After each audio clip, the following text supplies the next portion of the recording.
Bom, gostaria de compartilhar uma reflexão com vocês. Alguns irmãos que estiveram conosco antes de ouvir essa mensagem, mas desde segunda-feira que o Levi pediu para mim compartilhar, Deus tocou muito forte em trazer essa mensagem aqui também com os irmãos.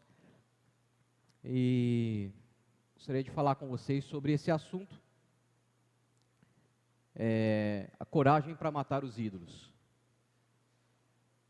Abra sua Bíblia comigo em Ezequiel, capítulo 14, verso 3 e 4.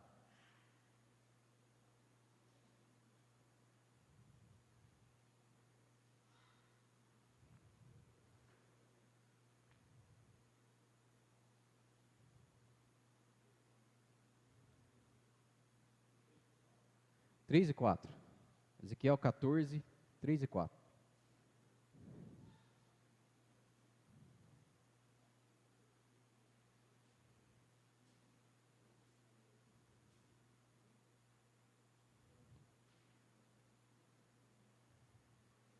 O texto sagrado diz o seguinte: Filho do homem, esses homens levantaram ídolos em seu coração e seguem coisas que os farão cair em pecado.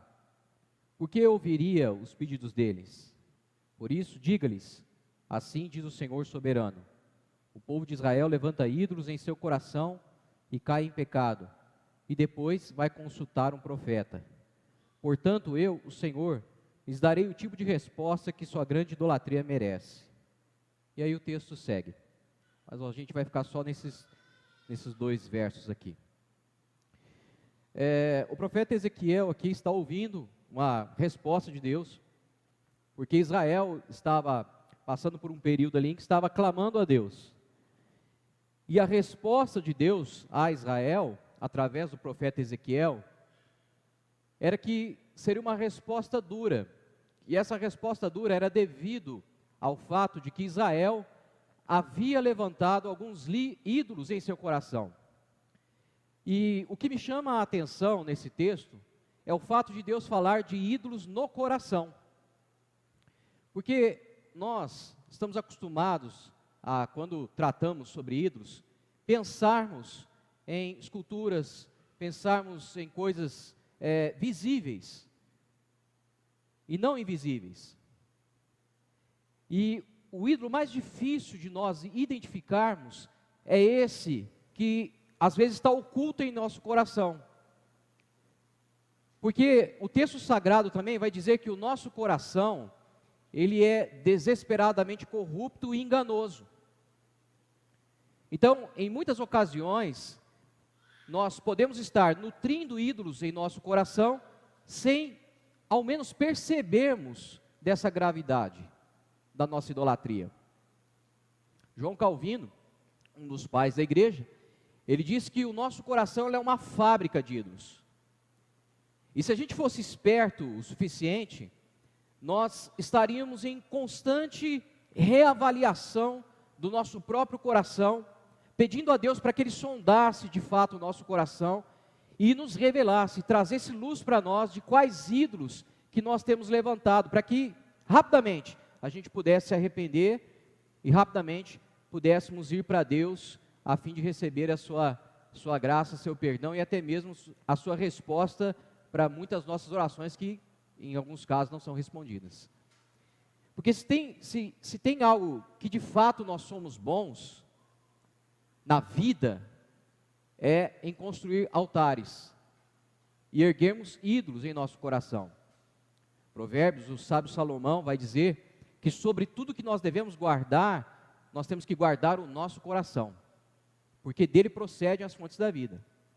O apóstolo Paulo, na sua carta aos Romanos, no primeiro capítulo, ele fala justamente de pessoas que deixaram de glorificar a Deus para construir ídolos. E a consequência disso é que Deus entrega a essas próprias pessoas que construíram ídolos a sua própria sorte, a si mesmos. Se tem uma coisa, irmãos, que nós devemos temer na vida, é de Deus deixar a gente na nossa própria mão. E isso só pode acontecer quando, de forma obstinada, a gente acaba criando uma caricatura de Deus.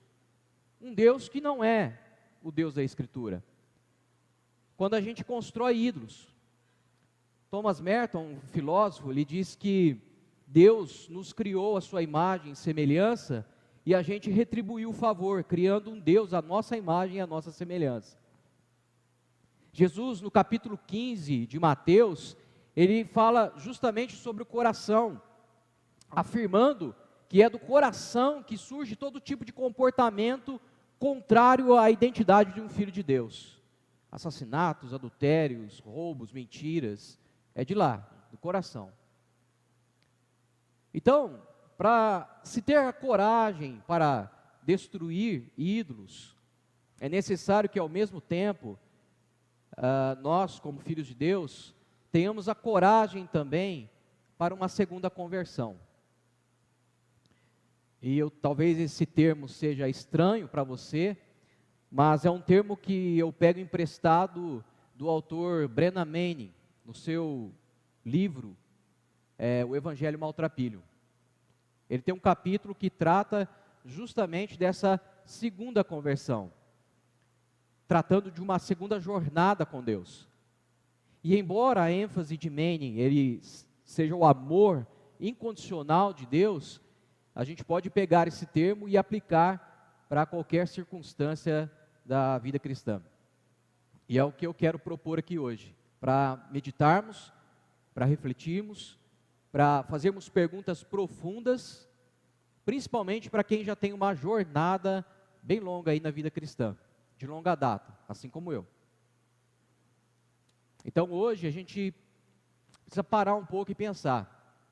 E para pensar sobre esse assunto, sobre essa segunda conversão, sobre a destruição desses altares, do qual Deus não é o centro, eu quero pegar uma figura paterna, que hoje é dia dos pais, não poderia deixar de...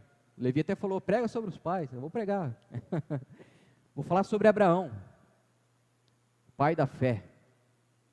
Como que foi essa segunda conversão para Abraão? Uma segunda jornada.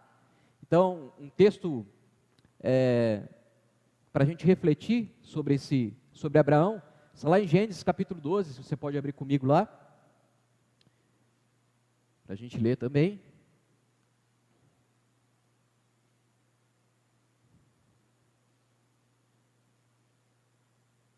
Nesse texto, Abraão ainda não era Abraão, ele era só Abrão.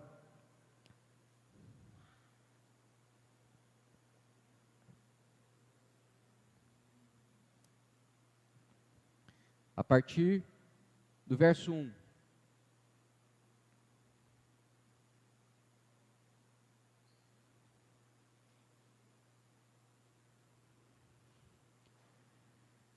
Gênesis 12, verso 1.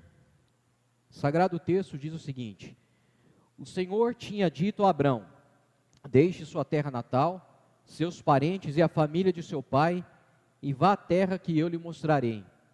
Farei de você uma grande nação, o abençoarei e o tornarei famoso, e você será uma bênção para outros. Abençoarei os que o abençoarem, e amaldiçoarei os que o amaldiçoarem. Por meio de você, todas as famílias da terra serão abençoadas. Então Abrão partiu como o Senhor havia instruído, e Ló foi com ele. Abrão tinha 75 anos quando saiu de Harã. Então nós temos aqui no texto, Deus falando com Abrão, dando-lhe uma promessa, dando-lhe um futuro, dando uma perspectiva de vida, e ao mesmo tempo que Abrão ouve essa promessa, ele sai, ele obedece. A minha ideia aqui é instigar a nossa reflexão e não simplesmente esgotar o assunto sobre isso, sobre a destruição dos ídolos, amém? Então é só instigar, para que você procure, avalie, vá para casa pensando nisso. quais os desdobramentos que essa palavra vai trazer para a nossa vida. Porque como eu comentei semana passada, nós temos vindo de um tempo de profundas e firmes reflexões. Nós estamos aqui agora como igreja Raízes. Nós não somos mais, como eu falei semana passada, igreja reformada. Então, eu me sinto parte dessa família, amém? E assim eu falo por toda a nossa igreja também. Nós somos partes aqui agora como uma grande família. E a gente está vindo de reflexões firmes, fortes. E particularmente as oportunidades que eu tiver de falar aqui ao seu coração, porque eu acredito que terei algumas outras, eu quero trazer essas profundas e firmes reflexões para o amadurecimento da nossa espiritualidade, para o amadurecimento da nossa ideia sobre igreja, para o amadurecimento da nossa perspectiva de fim dos tempos. E a ideia aqui hoje é refletir sobre essa segunda conversão, fruto de uma destruição dos ídolos que nós fabricamos em nosso coração. E é por isso que eu estou usando aqui a figura de Abraão, nesse dia dos pais, para falar desse pai da fé, falar desse homem que obedeceu a um chamado, a uma promessa, e passou por uma segunda conversão, do qual nós vamos meditar, que está lá na referência onde Deus pede Isaac para ele. Quando Deus dá uma promessa para uma pessoa, essa pessoa ela é capaz de tudo para ver essa promessa cumprida. Pense em você agora. Pense nas promessas que Deus falou com você. Pense nas palavras que Deus ministrou ao seu coração. Pense em tudo em que o Espírito Santo já ministrou, já usou pessoas, já usou a Escritura, já usou até mesmo a palavra aqui no púlpito ou em outros pastores, falando ao seu coração. Pense nas promessas que você ouviu, nas perspectivas que você começou a sonhar com essas promessas. E como você agiu quando você ouviu isso, como era a sua fé, como era a sua paixão, como era a sua visão do reino, o que você fez, os sacrifícios que você fez, a disposição que você tinha. Pense em tudo isso. É isso aqui que Abraão está vivendo.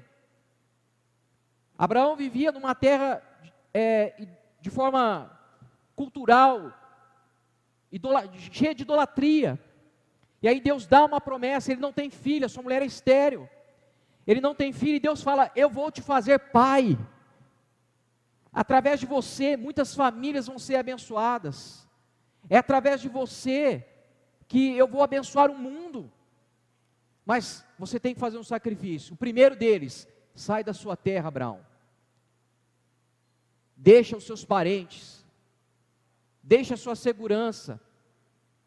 Deixa a sua zona de conforto. Deixe todo o seu status, a sua posição, deixe o seu preciosismo na família e vai para um lugar que eu ainda vou te falar. Sai e vai. E foi isso que Abraão fez. E por que ele fez? Porque ele sabia que foi Deus quem prometeu. Eu não sei você, mas eu já tive muita experiência assim. Já deixei muita coisa, porque eu sabia que foi Deus que prometeu. E a gente espera o quanto for. A gente abre mão das esperanças momentâneas, pela esperança que Deus concedeu na promessa. A gente para de olhar para o momento, para olhar para o cumprimento daquela promessa. Talvez seja isso que signifique fé. Onde Hebreus fala que a fé não é o que vemos, é aquilo que esperamos, é a convicção de fatos que ainda não chegaram. Então, a semelhança de Abraão, muitos de nós, a gente veio para Cristo por causa de promessas. A promessa de um casamento, a promessa de um trabalho, a promessa de uma transformação de vida, a promessa de uma libertação de algo.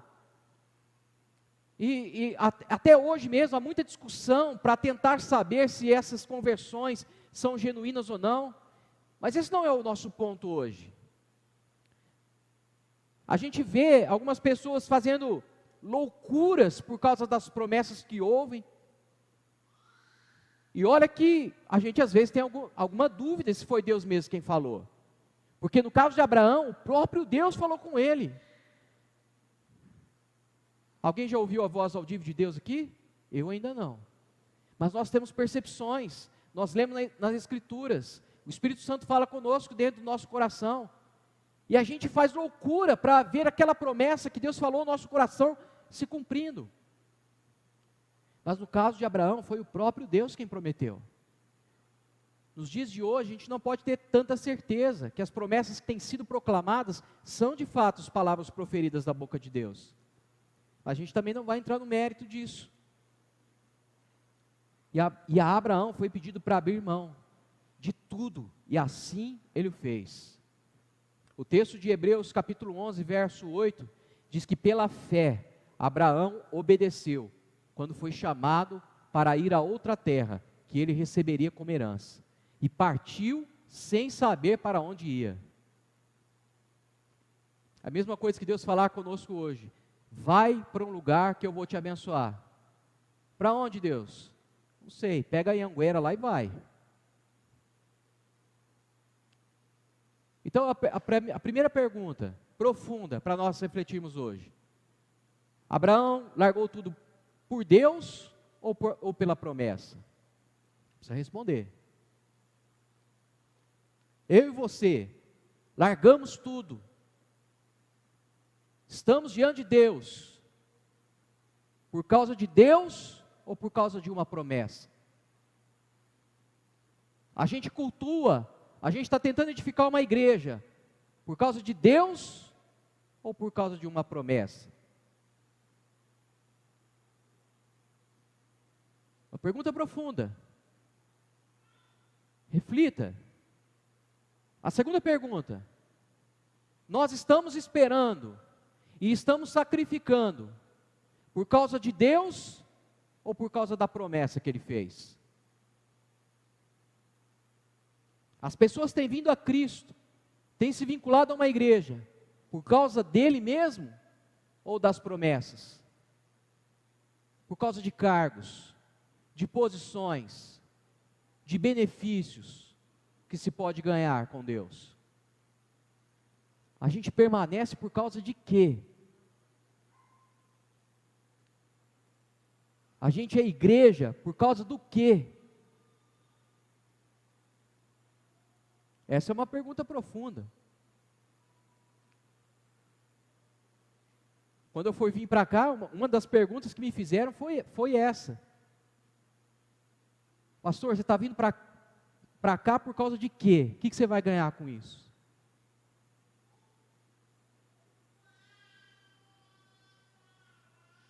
Então, essa é uma pergunta profunda, que a gente tem que fazer para si mesmo. Tendo em mente que o propósito de Deus, conforme bem explica Paulo em Romanos 8, é nos fazer parecido com Cristo, todas as promessas que Deus nos faz têm um alvo. A promessa não é um destino, a promessa é um caminho que nos leva para um alvo de Deus. Qual é esse alvo? Nos tornar semelhantes ao seu Filho Jesus.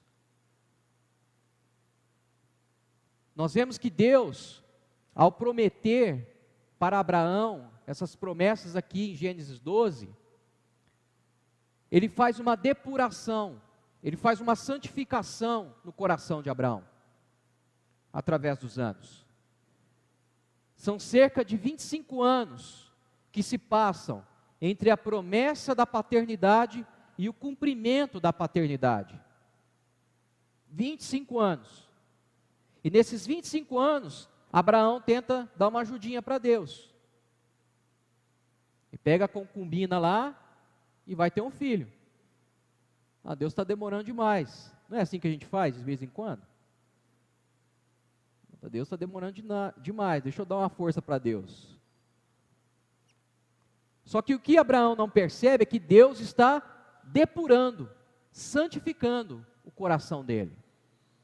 Há uma relação aqui entre o tempo de cumprimento e essa santificação do coração. Porque quanto mais o tempo se passa, mais a fé se torna pura. Mais a fé se torna saudável. Mais se refina a nossa espiritualidade. Nós sabemos que Abraão tentou fazer que esse cumprimento acontecesse por meio do esforço humano. E essa é uma das razões porque nós não devemos ter pressa no reino de Deus. Porque o reino de Deus, Jesus mesmo diz em uma parábola, é como um homem que planta a semente e vai dormir, meu filho. E aí ele levanta no outro dia e a semente cresceu, e ele não sabe como isso aconteceu. Porque no reino de Deus, tudo depende dele. Então nós não devemos ter pressa no reino. Nós devemos não nos perder no meio desse tempo. Porque o tempo, ele é capaz de purificar a nossa fé. A demora nos faz depender somente da fé.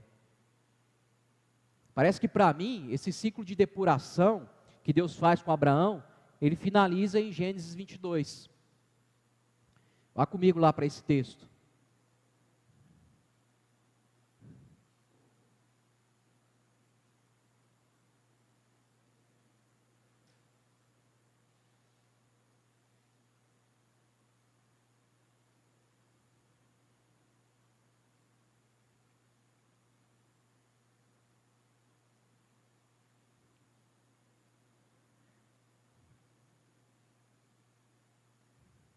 Verso 1. Gênesis 22, verso 1. Algum tempo depois, não se sabe quanto, Deus pôs Abraão à prova. Olha só, pôs Abraão à prova. Abraão, Deus chamou. Sim, respondeu Abraão, aqui estou. Deus disse, toma o seu filho, seu único filho, Isaque, a quem você tanto ama, e vá à terra de Moriá. Lá, em um dos montes que eu lhe mostrarei, ofereça-o como holocausto, como sacrifício. Irmãos, imagine a cabeça desse cara aqui. Imagine a cabeça desse pai, filho único. Já tinha Ismael, né? Aí tinha mandado Ismael embora. E agora só tinha Isaque com ele. Ele passou 25 anos esperando que a promessa de Deus se cumprisse. O tempo não é o nosso ponto de discussão também para nós hoje. O fato é que a gente vai analisar esse texto de Gênesis 22, o cumprimento da promessa a Abraão, e a gente vai perceber que nesse texto aqui, parece que a promessa de Abraão passou a ocupar o lugar de Deus. Tornou-se para Abraão, Isaque, o cumprimento da promessa, um ídolo. E isso é muito semelhante ao que acontece hoje. Pois a promessa hoje, quando se cumpre uma promessa de Deus na vida de alguém, essa promessa, muitas vezes, nós a usamos para atestar o nosso sacrifício, e não o sacrifício de Deus. Eu orei. Eu jejuei, eu busquei, eu esperei, eu aguardei. Percebe que não tem Deus em lugar nenhum aqui? Muitas vezes a gente usa a promessa para atestar a nossa fidelidade na espera, e não a fidelidade de Deus. Para atestar o nosso esforço, e não o amor e a bondade e graça e misericórdia de Deus. Então, quando Isaque finalmente chegou na vida de Abraão, quando nasce Isaac, Abraão, enfim, ele poderia mostrar para a sua comunidade que ele não foi um tolo ao sair da sua terra, ao deixar toda a sua parentela, a desistir de tudo para confiar numa palavra de Deus. E isso é muitas vezes o que acontece na nossa própria vida. Eu contei aqui para os irmãos, semana passada, no final do culto, que nós começamos igreja, há 5 anos atrás. E no meio desse processo que nós estávamos edificando igreja, construindo igreja,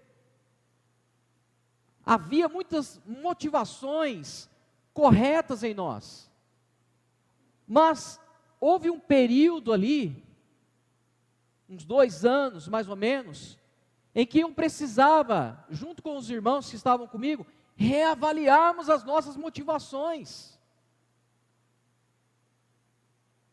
Para pensar e refletir profundamente, se nós não estávamos edificando igreja somente para mostrar para os outros que nós éramos capazes.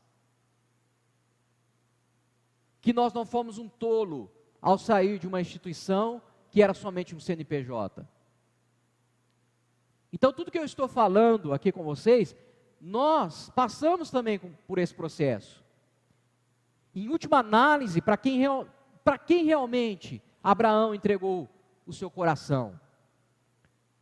Para a promessa ou para Deus? Em última análise, para quem realmente nós entregamos os nossos dons, os nossos sacrifícios? Para as promessas que nós estamos aguardando se cumprir, ou realmente para o Senhor? Estamos apenas esperando o cumprimento da promessa para nos orgulharmos da nossa fidelidade? Para nos orgulharmos da nossa entrega, dos nossos sacrifícios, da nossa abnegação? Para quem realmente nós estamos construindo uma igreja chamada Raízes? Para quem?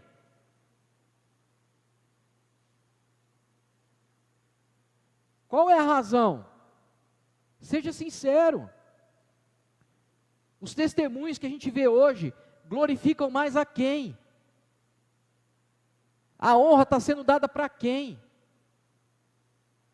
Eu estou convicto, irmãos, de que entre a nossa conversão e a nossa glorificação, que vai acontecer na volta de Jesus, ou então quando partirmos, na nossa morte, esse ciclo de santificação, de depuração, de destruição de ídolos no nosso coração, vai se repetir inúmeras vezes, porque nós somos bons em construir altares. Então, esse capítulo 22, no verso 2, Deus fala para Abraão: toma o teu único filho a quem você ama.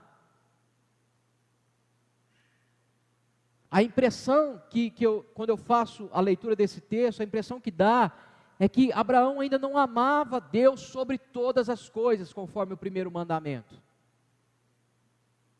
Conforme deve ser.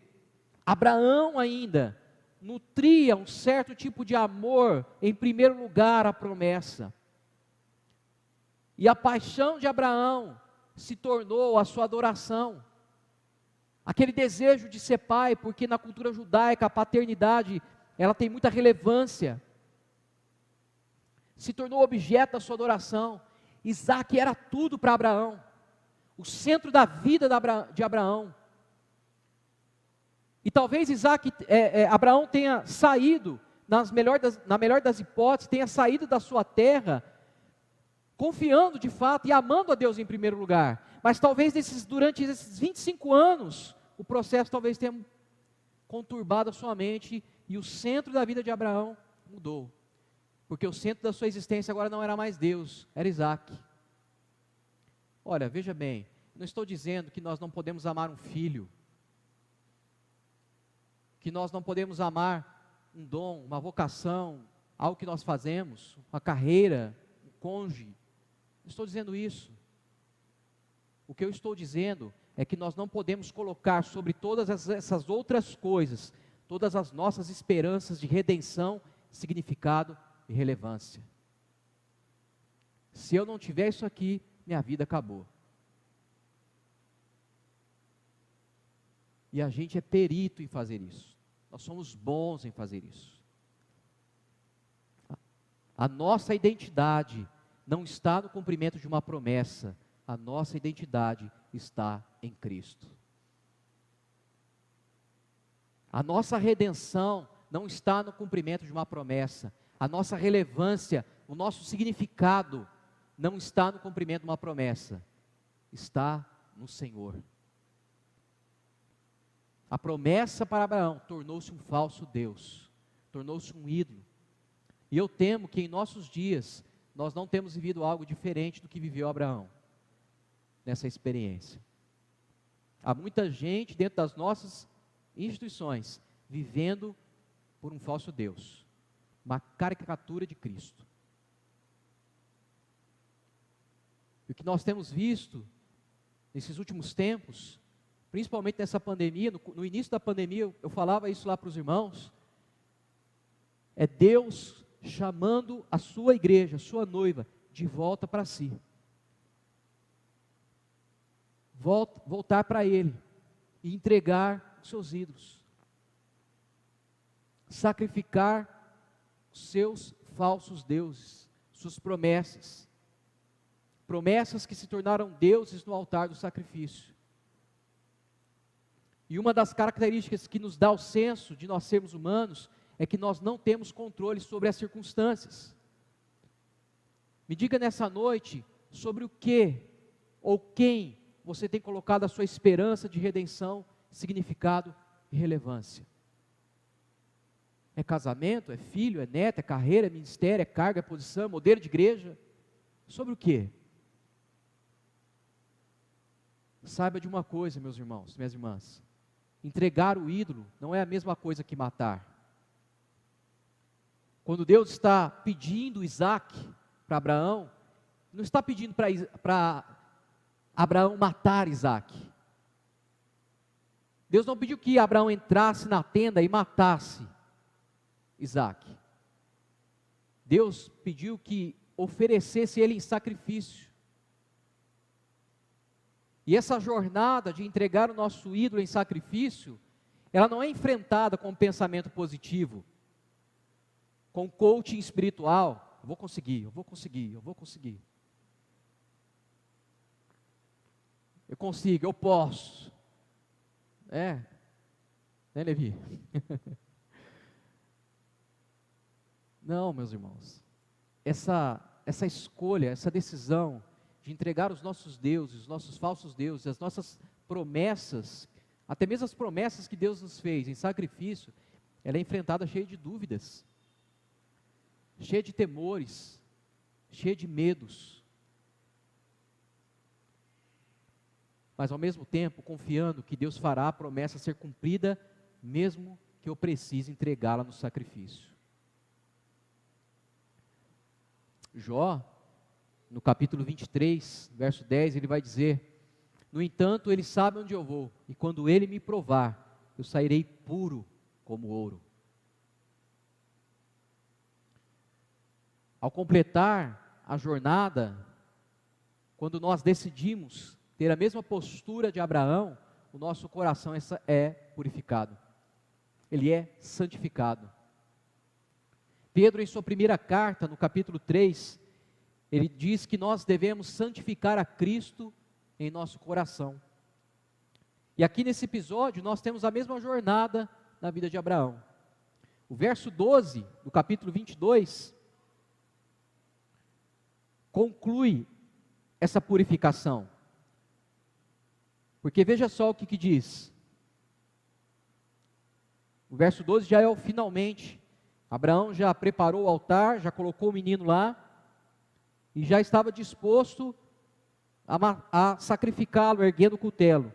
E aí então o verso 12 diz: não toque no rapaz, disse o anjo, não lhe faça algum, porque agora sei que você teme a Deus, de fato, não me negou nem seu não me negou nem mesmo seu filho, seu único filho. E a gente lê esse texto aqui, a gente pensa assim, Abraão ficou com medo, né, de Deus, que a referência fala, você me temeu, né? Agora eu sei que você teme de fato. Mas, Eclesiastes, no capítulo 8, verso 12, na versão King James, diz o seguinte: uma pessoa pecadora iníqua pode ter vida longa, ainda que cometa uma centena de crimes, mas aprendi com certeza que tudo vai melhor para os que temem a Deus, para todos aqueles que amam reverentemente a Ele. Temor na Escritura é a mesma coisa que amor reverente. A gente conclui no início do texto 22, Deus falando, toma o teu filho a quem tu amas. E no verso 12 fala, agora eu sei que você ama de forma reverente a Deus. Por que Deus agiu assim? Temor na Bíblia não é medo, mas é amor. Sobre todas as coisas. Um amor reverente. Uma lealdade a Deus. Por que Deus age dessa forma com Abraão? Eu tenho uma impressão. Porque enquanto Abraão não precisasse escolher entre o filho e a obediência a Deus, ele não conseguiria entender que a sua promessa e o amor a ela tinha se tornado uma idolatria. E às vezes, irmãos, é isso que Deus vai fazer conosco. Ele vai pedir as mesmas promessas que Ele fez para nós de volta no altar. Porque em certos momentos, Deus precisa arrancar, de forma literal ou alegórica, algo de nós para trabalhar o nosso coração idólatra. Eu acredito que os dias que nós temos vivido, como igreja, nós temos sido depurados. Eu falei aqui, semana passada, né, sobre a frase do meu velhinho preferido, John Piper, que Deus ofende a nossa mente para revelar o nosso coração. Então eu acredito que Deus tem nos chamado para essa segunda conversão, para um segundo chamado. Eu tive a minha segunda conversão, eu tive o meu segundo chamado. Eu contei um pouquinho aqui para os irmãos, no final do culto, do último culto. E a forma como eu saí de lá da outra instituição, eu saí revoltado. Eu fiquei mal alguns meses, né, contei para os irmãos aqui. Mas aí meditando na Escritura, reavaliando a minha própria vida, meu próprio coração, qual era o meu ídolo? O cargo. A posição. O sentimento que a posição me proporcionava. E aí quando o ídolo é arrancado, a gente se sente perdido. Por um tempo. Mas quando você é tratado, quando você devolve para Deus, você sacrifica, não, está no teu altar, é seu, toma de volta. Hoje eu tenho ranço de algumas coisas daquela figura pastoral pomposa. Quando eu vejo alguém assim, sabe, me tratando diferente como pastor do que trata outra pessoa, eu já, Senhor, faça de mim esse cálice. Tenho ranço, sabe por quê? Porque eu lembro daquela idolatria.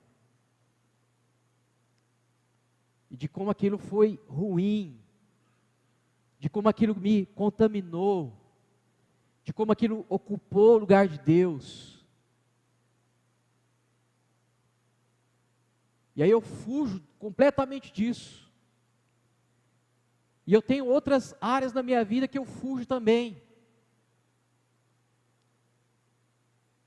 Porque Deus pediu Isaac. Mas quando Deus pede Isaac, Ele não quer Isaac. Na verdade, Ele está querendo é Abraão. Ele quer Abraão por completo. Como diria o meu amigo Douglas. Quais são os seus Isaques hoje, meu irmão e minha irmã? Quando nós percebemos que algo se tornou ídolo em nosso coração, vou te dar algumas dicas, já indo para o encerramento. A gente percebe quando um ídolo se tornou em nosso coração, quando aquele ídolo é ameaçado. Aí a gente fica bravo, nervoso, porque está tentando arrancar o ídolo de nós. A gente depositou nele toda a nossa esperança, significado e relevância. Quando a estrutura daquele altar é ameaçada, a gente fica nervoso. A gente pega ranço até de quem está ameaçando o nosso ídolo. A gente fica desesperançoso com a vida, com Deus, completamente frustrado. Porque aquele ídolo vai ser tirado. Está sendo requerido. Irmãos, as 3 maiores religiões do mundo consideram Abraão como o fundador e o pai da fé. E a impressão que eu tenho é que isso jamais aconteceria se Deus não tivesse lidado com os ídolos do seu coração. Os períodos mais dolorosos da nossa vida são aqueles em que as nossas promessas estão sendo ameaçadas e removidas. E às vezes Deus parece estar nos matando, mas a verdade é que Ele quer nos dar vida abundante. Todo relacionamento com o ídolo, ele é um pacto.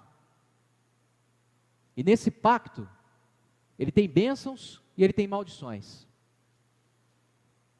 A bênção talvez seja essa falsa sensação de alegria, momentânea, que são resultados dessa aliança.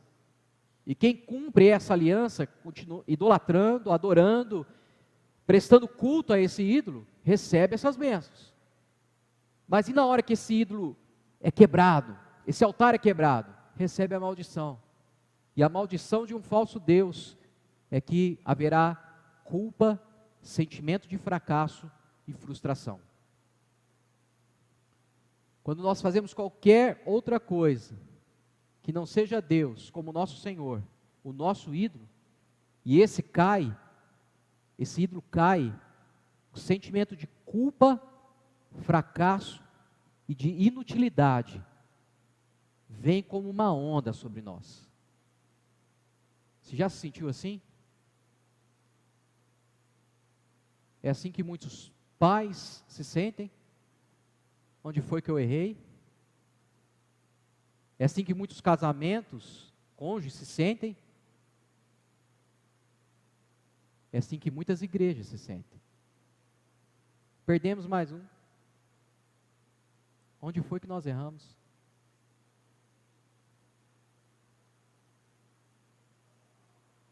É o resultado, é a maldição da quebra da aliança, do ídolo, que a gente deveria estar cumprindo.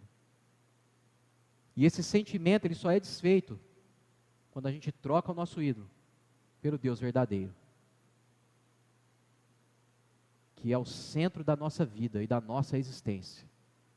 O Senhor Yahvé, que enviou Jesus e já removeu de nós toda a maldição, se fazendo maldita em nosso lugar na cruz.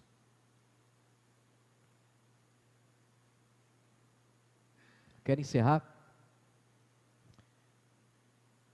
com o texto de Hebreus, capítulo 12.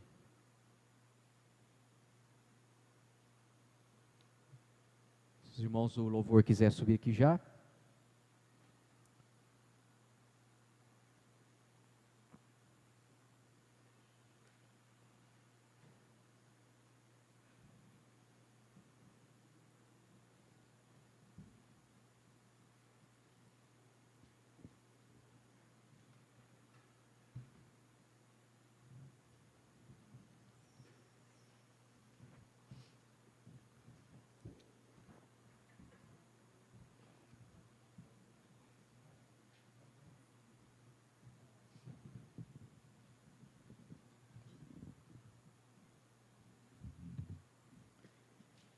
Hebreus 12, verso 1.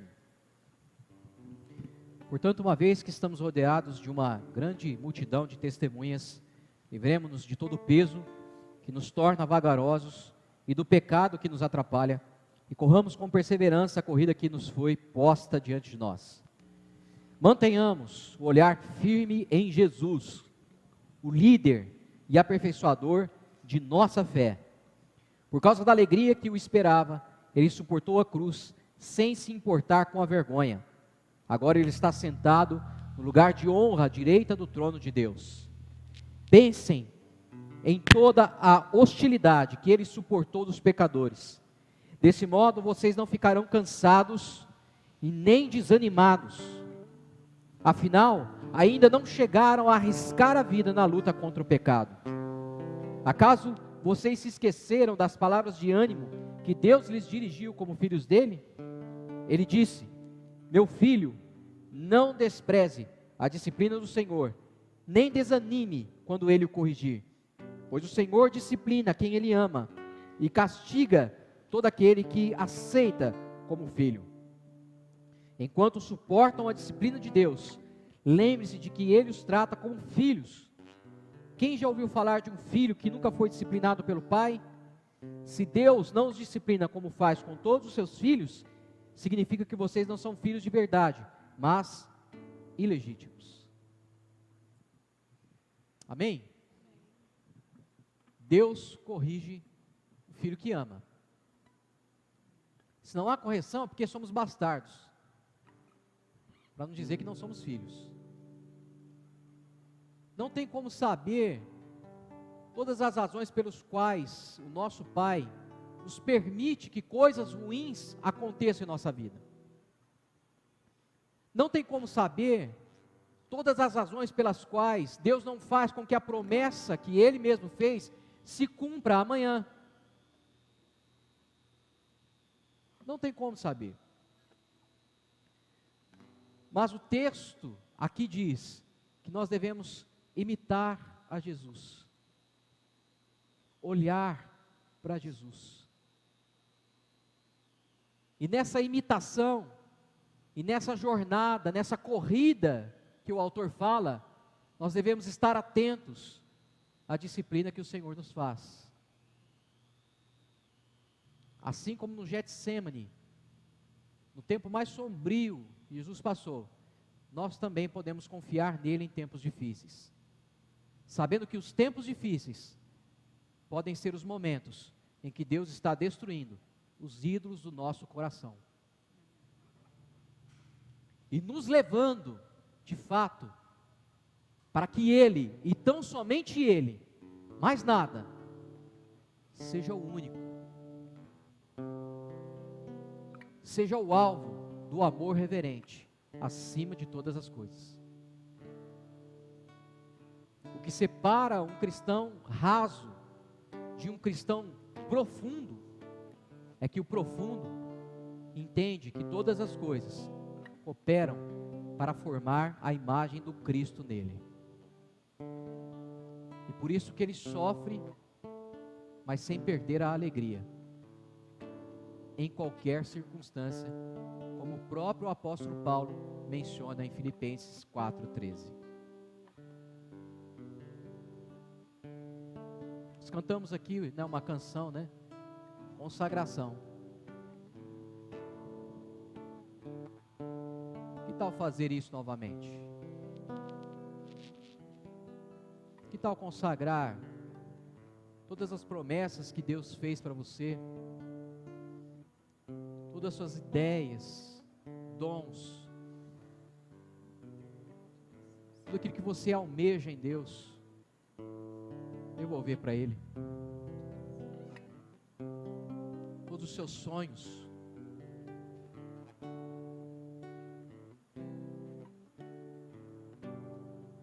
Eu me lembro que quando nós saímos da instituição, nós passamos um período muito ruim, minha esposa quase entrou em depressão, e a minha esposa virou para mim e disse: e agora? O que sobrou para nós?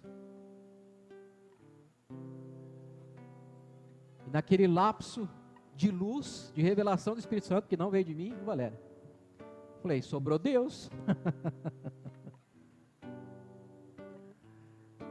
Sobrou o Senhor, Dayana. E nós nos abraçamos, choramos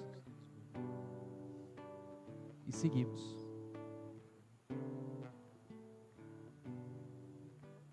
E se suas promessas não forem cumpridas, meu irmão e minha irmã? Você tem a coragem ainda de continuar perseverando, caminhando e amando de forma reverente o seu Senhor? Para a gente encerrar, nesse tempo de 5 anos que nós ficamos lá, muitas coisas aconteceram conosco e nos forçaram a aprender e amadurecer. E uma das coisas que a gente perdeu completamente o encanto,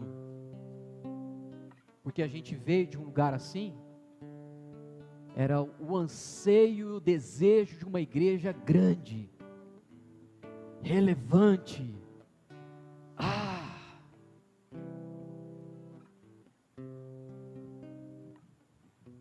E aí nesse meio tempo eu vi um testemunho de um pastor lá nas Europa lá, uma matéria falando sobre ele, dizendo que ele tinha fechado a igreja. E aí fui ler a matéria, e a matéria dizia que ele tinha fechado a igreja porque todos os membros morreram e só sobrou ele. E eu virei para os irmãos, meus amigos, que são irmãos, que são ovelhas também, mas principalmente amigos. Falei, irmãos, não tenho outro desejo a não ser morrer com vocês. E se a gente crescer como igreja, glória a Deus. Se a gente não crescer também, eu estou feliz servindo ao Senhor ao lado de vocês. Se o meu propósito for cuidar só de vocês, eu estou feliz e vou honrar a Deus e a promessa que Ele me fez na vocação, só com vocês.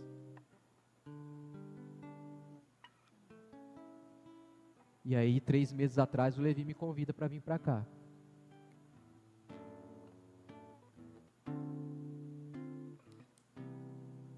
E eu quero dizer a mesma coisa para vocês. Estou aqui para amá-los, para servi-los. E se a gente crescer, glória a Deus. E nós vamos trabalhar para isso. Mas se não crescermos também, eu vou estar feliz e alegre servindo a vocês para o resto da vida. E aí pode ficar tranquilo, eu vou enterrar todos vocês e eu fecho a igreja, tá? Eu Levi, dá Levi. É isso, irmãos. Porque diante de Deus, eu falo para vocês, e constantemente eu tenho orado, que o Senhor não permita que nenhum outro ídolo ocupe o meu coração. Eu quero viver nessa segunda conversão, onde eu deixei de servir ao Senhor pelas promessas, para servir o Senhor por quem o Senhor é. E eu te faço o mesmo convite. Eu não sei o seu estado espiritual, eu não sei a sua espiritualidade, eu não conheço.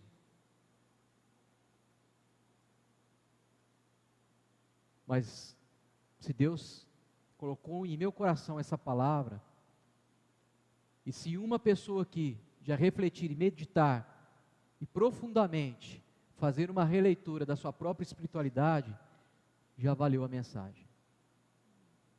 Feche os seus olhos.